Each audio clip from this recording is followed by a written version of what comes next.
This is the most anticipated year of Formula 1 since it began. Shall we get the show started then? In 3, 2, 1.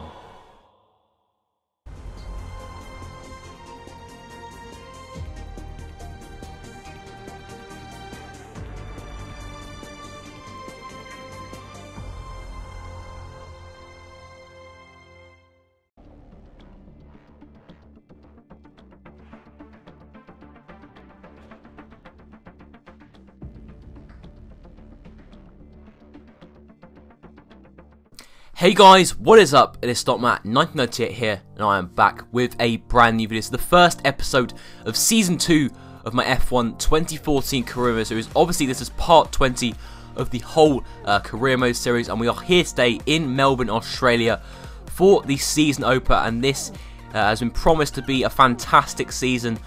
Obviously, if you cast your minds back all the way back to 2014, last season's Grand Prix, Season 1 Australian Grand Prix, Sebastian Vettel did win that race surprisingly, despite the fact that Red Bull had pretty poor reliability and pace in testing. And then our teammate at that point, Nico Hülkenberg, came through in second place. That was just really surprising. Nobody was really expecting that, and he was the surprise of that race, to be honest with you. And last year's champion, Nico Rosberg, started up his season in third place, and obviously did go on to win the championship after that. And then Freddie finished in 12th after having quite a few good battles with the two McLarens and Pastor Maldonado. Unfortunately lost out to both McLarens during the pit stops because they managed the undercut, because obviously Freddie did start on the prime tyres in that race because he only qualified in about P17. But in terms of this weekend, Freddie is looking pretty good. He was fastest in the practice session by just over 8 tenths of a second back to Lewis Hamilton, so it is really looking bright going into qualifying and the race. As we skip into Q1 now, as you can see, we have been warming up the tyre slightly, maybe pushing a bit too hard. As you can see on the front left tyre, we've got a bit of dirt on that tyre, but I don't think that should affect us too much, as we are going to cross the line out to start this lap. May shift up into 8th gear before the end of the straight, but I don't think we are now. Shifting down into 3rd gear to ensure that we make the corner. However, going into this corner, we get a snap of oversteer. We overcorrect and we open up the DRS, and wow, we've lost our front wing, and that is our session over, because there was too much damage there and we couldn't get it repaired in time, unfortunately. So that was really not the way Freddie wanted to start off his season. So he will be starting from the back of the grid. Should make for an entertaining race though. And starting on the Freddie will probably be starting on the prime tyres. I'm assuming he will be from the back of the grid. And he'll be doing 2 options since the end, which should hopefully get him up into a points position at least. As you can see here, he is pretty disappointed with his performance. Just overcorrected that oversteer moment that he had. So that was unfortunate. You can see Fernando Alonso qualifying in 4th position, really not the best start, but I think today we can get a points finish.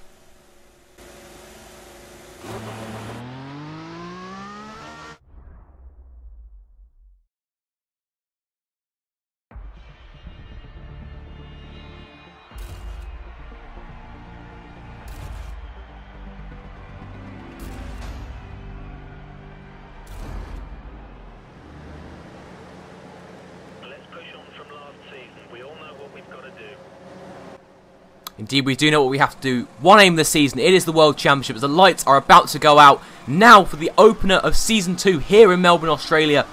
We've gone off to an okay start, much better than Max Chilton ahead of us. We're going to overtake him now, almost being pushed up against the wall there. We are looking to get as many positions as possible, going down into Turn 1. We're being sort of blocked here by Esteban Gutierrez, who's going very slow on the inside there. Gutierrez not getting off to the best start at all, as we got the 2 Caterhams ahead of us now of Kobayashi and Ericsson. Going down to turn 3 now. This is a great place to gain loads of positions, as you can see now, overtaking Grosjean and Ericsson here. However, we are being quite cautious. We don't want to lose a bit of our front wing, because that could affect us quite a lot in this first stint. We've got Ericsson there going around the outside of him, although Ericsson is defending, pushing us off the track. Obviously, we have created quite a rivalry with Ericsson, obviously with moments that we've had with him in Season 1, aka Singapore. And yeah, you can see going down the inside of Ericsson now, going down into turn 6. Fantastic stuff there, forcing Ericsson out wide. And now we've got the Sauber of Adrian Sittel ahead of us, and quite a few cars, 5 cars there, who are going to be looking to dispatch by the end of the lap. So already up into P17 already, so a brilliant start from us. And yeah, we're looking to gain a position on Sittel and Bianchi it is as soon as possible. Sittel might actually go for the move on Bianchi here. However, Sittel backs out dramatically, and we have to go past there. We might even go up the inside of Bianchi up into this next corner, up into this fast chicane. We've done it there. We've overtaken Bianchi fantastically. Really not a very normal place to pass. You can see on the replay here, just going up the inside of Bianchi, incredibly ambitious there, and we did manage to pull off the move, and I believe Bianchi did actually lose position to Suttil and in fact Ericsson off that as well.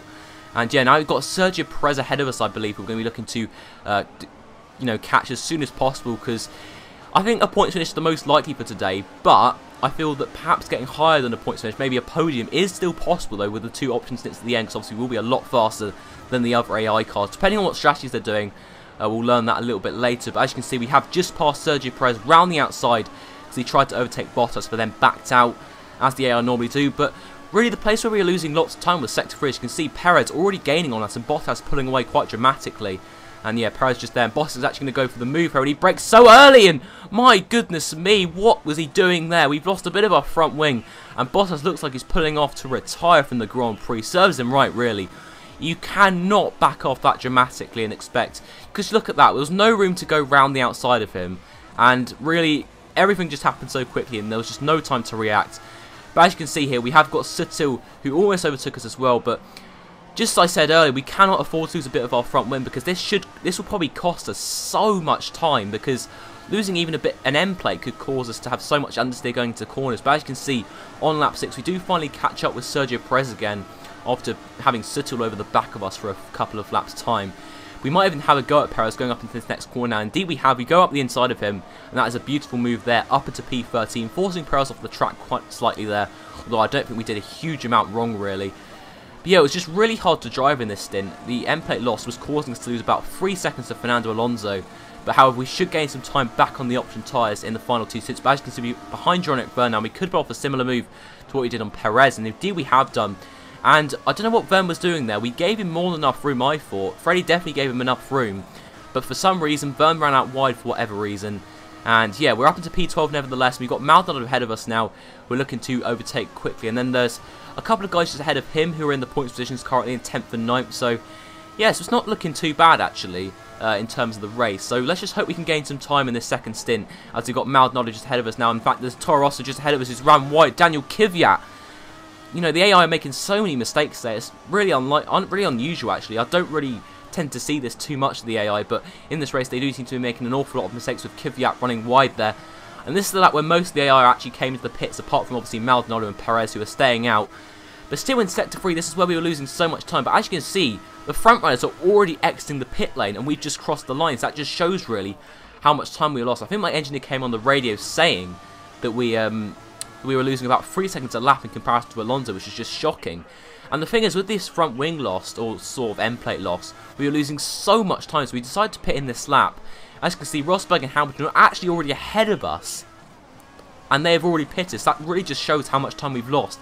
And Ricciardo goes ahead of us now, so we're looking to hopefully gain quite a lot of time back on these guys ahead of us. I believe some of them are actually on the option tyres at the moment, but hopefully on these option tyres we should gain some time on the cars ahead. But let's see how the pit stop is. It is a 6.2 second stop, which is quite impressive, to be honest with you, considering we did have to change our front wing. But the interesting thing is now, will we rejoin ahead of Maldonado and Perez, who we were battling with before we pitted? And as you can see, they are crossing the line now, and we've actually rejoined behind them. But will we stay ahead of this Toro Rosso, of who I believe is Daniel Kvyat, going down to turn 1 now, and we have crucially rejoined ahead of him. And that is absolutely crucial, because obviously if he did rejoin ahead of us, we would have had another car to conquer, and we would have lost more time, and our chances of possibly getting a podium would have been reduced quite dramatically. But I very much doubt a podium is possible today, because Ricciardo, who was in third just before our pit stop, was about a pit stop ahead of us actually, so it's very unlikely unless we do gain some loads of time on these option tyres. You can see we passed Perez and Maldonado up the inside here of this corner, but however we do actually cut that corner though. I didn't actually realise that at the time. Only when editing this I actually realised that we did cut that corner. But in terms of lap time, what we need to be aiming for now is a 28.6, because that's the sort of time that the two Mercedes guys are doing at the moment. But as you can see, skipping on to lap 13, we do set a 1 minute 28.6, so we are currently on the pace of the two Mercedes guys. So really, I think this race is on. And now skipping on to lap 14, we seem to gain loads of time on Button this lap. We seem to gain so much time. I don't know what it was. It was being held up by the Williams of Felipe Massa, who I believe was nursing a reliability problem. I believe it was a brake problem that he was having, because he was holding up Button quite dramatically, and I could see from behind that he was braking quite early. So by the sounds of it, it's not just Felipe Massa that's suffering these brake problems, so is our teammate Fernando Alonso. I mean, to be honest with you, I didn't think that the Melbourne street circuit was so harsh on the brakes, but obviously they are, as Felipe Massa's clearly suffering with a brake problem, and so is our teammate Fernando Alonso, and this could give us a chance here. If Fernando Alonso, who I believe is in 5th at the moment, he could hold up guys like Hulkenberg, and I believe it's Magnussen, who's currently in 6th position, and we could catch up with them. We could possibly finish in 5th position today if Fernando Alonso's brake problem is just as bad as Felipe Massa's. But as you can see, Fernando Alonso is now in the pits. He must be fitting the prime tyres. He's going to go 11 laps, so that could also give us another opportunity. We were reeling in Hulkenberg and Magnussen at the end of the stint, but however our tyres just went off so dramatically. As you can see that on the graphic, our rear tyres almost brick red, and to be honest with you, we should have pitted a lap earlier, and we should have maybe dragged the option tyres out 10 laps in this final stint, although we would have lost quite a lot of time in doing that. But still, we've lost so much time on this outlap, and you can see Alonso, I think, is only a good 8 seconds behind us at the moment. And I think actually getting ahead of Magnussen and those guys is kind of impossible, because I'm surprised that Fernando Alonso, considering he has a brake problem, I'm surprised he managed to gain so much time on us. As you can see, into the pits now for the final set of tyres on the options. A 3.7 second stop there. Alonso is already ahead of us, along with Magnussen and Hulkenberg.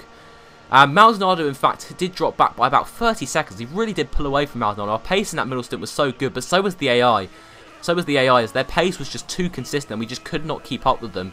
So given us lap 28 now, that was really the case. We just could not keep up with some of the AI cars, and the trouble is, Madison, Hulkenberg and Alonso, they were just so consistent, and obviously Fernando's brake problem, thankfully for the team, Fernando's brake problem wasn't too serious. He was able to push like normal, and it wasn't as bad as Felipe Massa's, but still, a very disappointing race, I've got to admit, because I thought we did have the pace to catch up with Madison, Hulkenberg and Alonso, but however, it just wasn't to be today. It was such a shame. As you can see, I believe that was lapping Adrian Sutil there. But Lewis Hamilton has won this Grand Prix, and we did close in on Magnussen a little bit because he was being held up by the back markers. We are going to come around the final corner now onto the final straight to finish in 8th position for the first race of Season 2.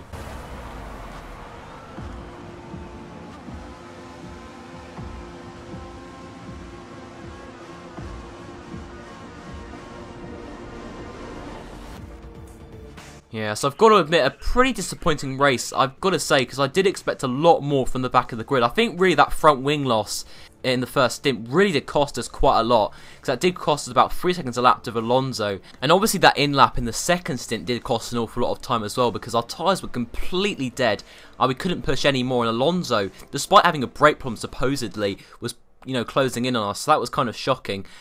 But obviously the championship standings are a true reflection of the race results, so we do end up in 8th in the championship for now. And in the Constructors, we are in 3rd, just behind, well, actually quite a way behind Red Bull and Mercedes, and 2 points ahead of Force India. But overall, really not the best start for Freddie's championship charge. But however, I'm sure he will come back stronger in Malaysia with a better race result there for himself and the team. But guys, if you have enjoyed this video, be sure to give a like and obviously subscribe if you're new to the channel. If we can get this first episode of Season 2 to 20 likes, then I'll get the second episode out as soon as possible. But anyway guys, I will see you next time. Bye bye.